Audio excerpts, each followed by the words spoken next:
Hello everyone and welcome to Internet Law Review. For today's story, I'm covering why freedom of the press does not mean what you probably think it means, and also why you should be very happy about that. In order to discuss that, I want to discuss this article from CNN, which points out that CNN and Jim Acosta have sued Trump in his official capacity as President of the United States for revoking Jim Acosta's hard pass. A hard pass is an item that allows someone to get into the White House without the normal security procedures, so someone who has to be there on a frequent basis. And Jim Acosta had a hard pass as a CNN contributing reporter. During a recent event, Jim Acosta got into a verbal altercation with the President of the United States and potentially physically assaulted a White House intern.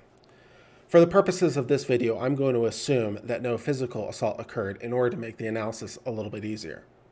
Jim Acosta has argued that this violated several different provisions of the Constitution of the United States, as well as the Administrative Procedures Act. But I'd like to focus on one potential claim that Jim Acosta might forward and say why I don't think it makes any sense. And that is the claim that Jim Acosta has been denied freedom of the press. In my view, and the view of many lawyers, freedom of the press does not have the meaning that is commonly understood by most members of the general public. When most members of the public hear the word press, they assume press as institution. They think of a person with a hat with the word press in it. They think of the newspaper reporter. They think of CNN.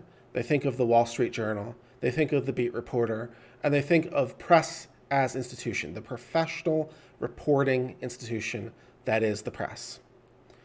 The problem with that is if you interpret the word press to mean press as institution, you run into all kinds of problems, not the least of which is who decides who is and who is not engaged in the press. If I start a newspaper today, am I any less a member of the press than CNN and the New York Times? If I, with my home computer and my home printer, print 10 copies of a newsletter, does that make me less a member of the press than the New York Times? And if the answer to that question is yes, in your view, then my question to you is, okay, where's the line in between these two things? Is it an issue of how many volumes I print? Is it an issue of how wide my distribution is? Is it an issue of how long my institution has been running? That New York Times gets this privilege and I don't? And where does it start and where does it stop? If New York Times gets the privilege, what newspapers do and do not fall within the scope of the press? So if you interpret freedom of press as institution, you run into all kinds of problems. But this is not the understanding by most lawyers. Most lawyers understand the word press to mean press as technology. That is, when the Constitution talks about freedom of press, it is talking about the literal, physical printing press, the actual physical object.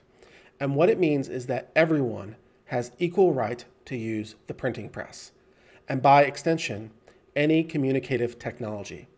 So while most members of the public, upon hearing press, might initially think of press as institution, most lawyers think of it as press as technology. Because in this view, everyone, Jim Acosta, me, you, everyone, has exactly the same freedom of press as everyone else. Jim Acosta, because he's a professional, doesn't get any more freedom of the press than I do, nor do I get any more than he does. We all have exactly the same freedom. The same freedom to use printing technology, whether it is the printing press or my home computer and its printer or other communicative technologies.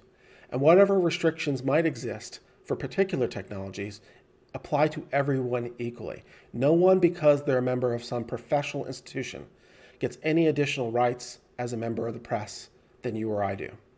The freedom of the press, like all freedoms in the Constitution, extend to the individual level. The freedom of speech is individual. The freedom to petition is individual. The freedom of religion is individual. The freedom to assemble is individual. And freedom of the press, likewise, is an individual, personal, fundamental right. You and I enjoy freedom of press in our individual capacity. We do not require a professional institution. We do not require professional credentials. Everyone has the same right to communicate as everyone else. And in my view, we should be very grateful this is true, because the alternative is that someone like Jim Acosta, because he is a member of the professional press, would have some right as a member of the press that you and I do not share. And in my view, the Constitution should not be interpreted that way. The Constitution should be applied so that it applies to everyone who is similarly situated equally. And that's why I think it's a good thing that freedom of press does not mean what you think it does, and why we should be grateful that it doesn't.